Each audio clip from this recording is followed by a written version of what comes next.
Bismillahirrahmanirrahim. Assalamualaikum warahmatullahi wabarakatuh.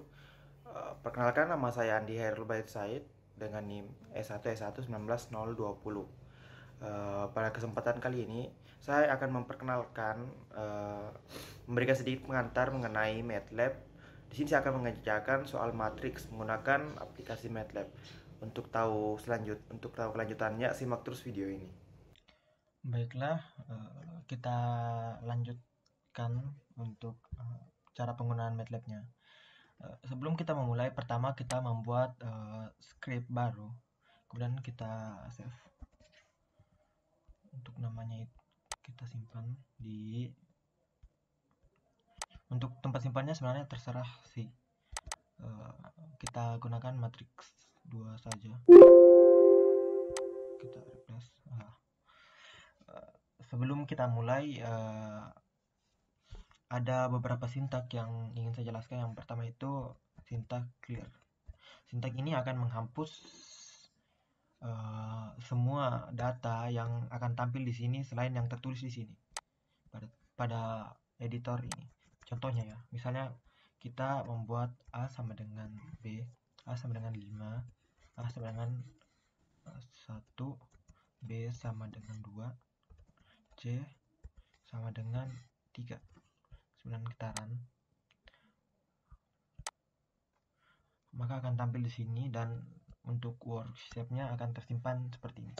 Kemudian jika kita buat variabel baru yaitu D sama dengan 4, kemudian kita jalankan, maka akan tersimpan di workshape-nya 4. Tapi untuk clear itu sendiri, misalkan kita menulis clear di sini, kemudian kita run, maka otomatis semua data yang tidak tampil pada bagian editor di sini maka akan hilang di bagian workshape. Itu gunanya untuk apabila kita membuat sebuah program utama, mungkin agak akan mengganggu data sebuah kinerja program kita apabila ada suatu data pada workshape yang agak tidak digunakan namun ada, mungkin bisa saja mengganggu. Kita run dan boom, hilang. Baiklah, kita lanjut. Untuk yang sintak yang kedua yang akan saya gunakan yaitu, jika kita lihat di sini akan terlihat kotor pada bagian command Windows-nya. Di sini kita akan gunakan sintak CLC. Apa itu CLC? CLC itu yaitu kita tulis help CLC. Maka akan tampil clear command window. Kenapa bukan CLW? Ya, mungkin begitulah namanya. Saya juga tidak tahu ya. CLC lagi. Jadi jika kita membuat sebuah program utama, usahakan clear dan CLC itu kalian adakan untuk mempermudah. Baiklah, kita lanjut ke operasi matriksnya. Yang pertama itu kemudian untuk persen ini digunakan untuk sekedar pemberitahuan ya. Jadi kita tulis di sini matriks. Lanjut, misalnya kita buat suatu variabel yaitu A sama dengan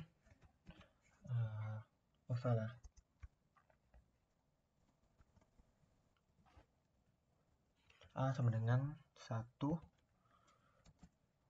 2. Untuk matriks sendiri kan biasanya terdapat dua matriks yang pada umumnya itu ada matriks persegi, ada matriks segitiga dan sebagainya. Di sini saya akan menggunakan matriks persegi dan cara penulisannya itu sekarang kita tulis begini, maka akan tampil itu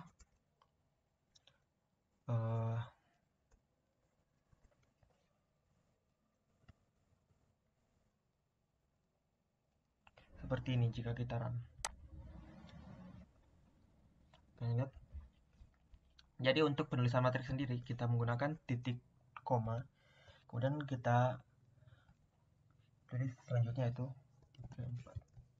Maka akan tampil seperti ini. Istilahnya itu sebelum pertama kan 1, 2, kemudian kita berikan titik koma itu sebagai penanda bahwa di belakang titik koma itu merupakan baris kedua dari matriks. Selanjutnya kita lanjut ke B sama dengan 4, 5. Kita tulis asal saja 6, 7. Akan tampil seperti ini. Lanjut ke perkalian matriks.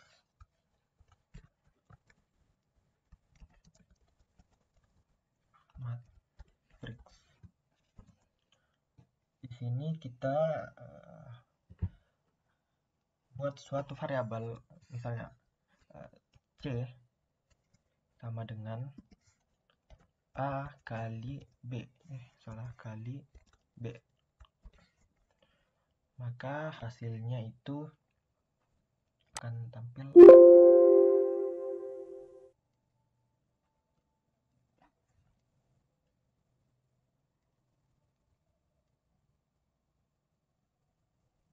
kita ulang. Oh salah ya, di sini B besar, maka akan tampil seperti ini: 16, 19, 37, dan 47. Seperti yang kita tahu kan, perkalian matriks itu kolom dengan baris. Misalnya 1 kali 4, misalnya 1 kali 4 tambah mana? Tambah 2 kali 6. Hasilnya 16. Baiklah, lanjut. Dan apabila dibalik, misalnya B sama dengan B kali A, hasilnya itu akan beda. Karena seperti yang kita tahu di sini 4 kali 1 dan 5 kali 3. Hasilnya mungkin 19. Lanjut ke kuadrat matriks. Kuadrat matriks. Misalnya kita buat E sama dengan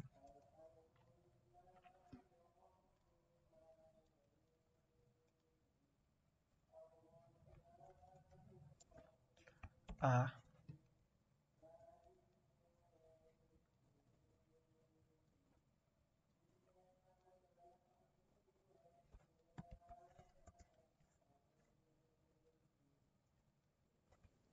kuadrat 2, maka hasilnya seperti ini.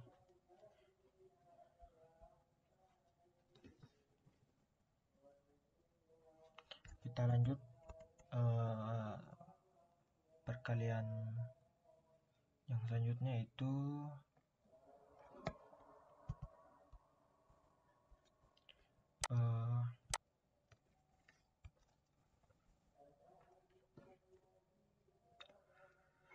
perkalian kondensasi.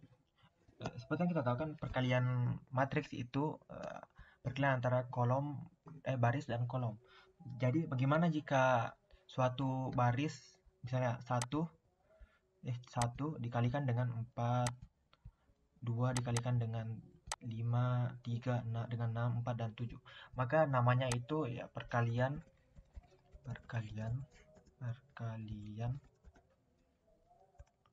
kondensasi. Perkalian kondensasi 1-1.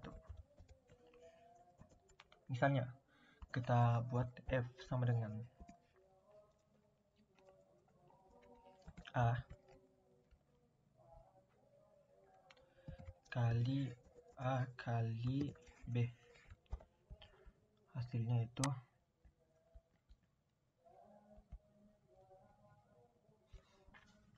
16.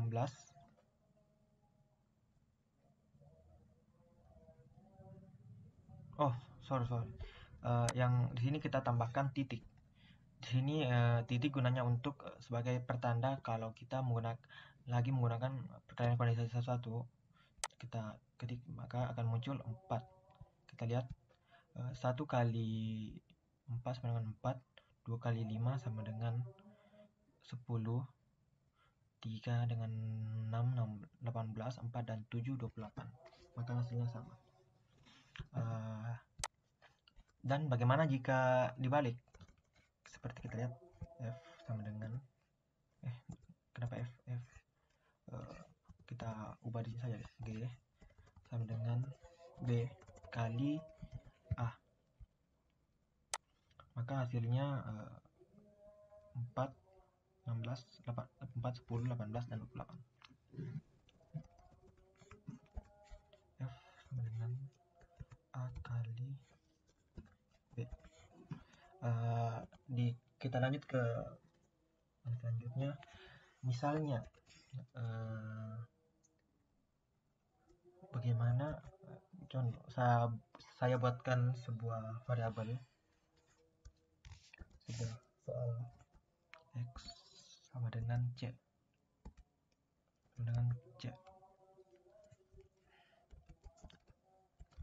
lalu kita ingin tahu kalau X-nya itu apa.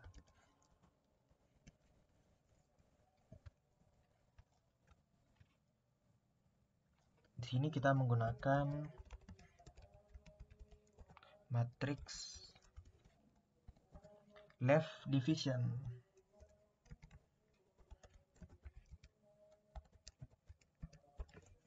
Contohnya yaitu misalnya kita buat X sama dengan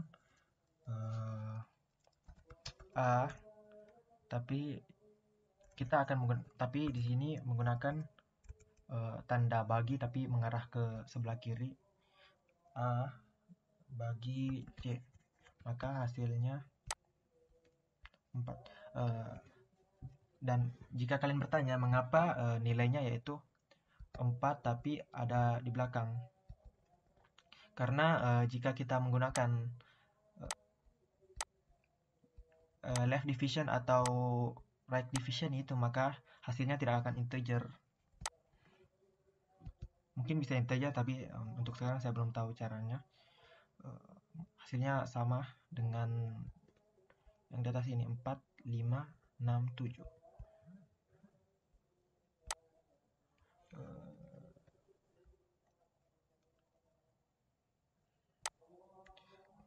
Seperti yang kita tahu di sini kan ini A kali X sama dengan C. Di sini sebenarnya X yang diketahui itu yang seharusnya itu adalah B. Kemudian tapi saya mengubah. Terus bagaimana jika sebaliknya? Right division. Right division itu apa? Right division itu sama dengan hampir sama dengan mungkin sama tapi dibalik ya. Di sini misalnya saya buat Y kali B sama dengan C. Di sini kita menggunakan matriks right division.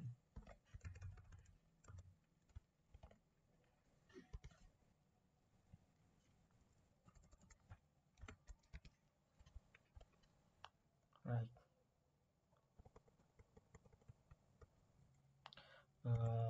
Itu misalnya Y sama dengan C, namun kita menggunakan bagi biasa C bagi B, maka hasilnya akan sama dengan ini, 1, 2, 3, dan 4, namun terdapat koma 000 di belakangnya. Mungkin itu saja yang bisa saya jelaskan untuk sekarang. Lebih dan kurangnya mohon dimaafkan. Wassalamualaikum warahmatullahi wabarakatuh.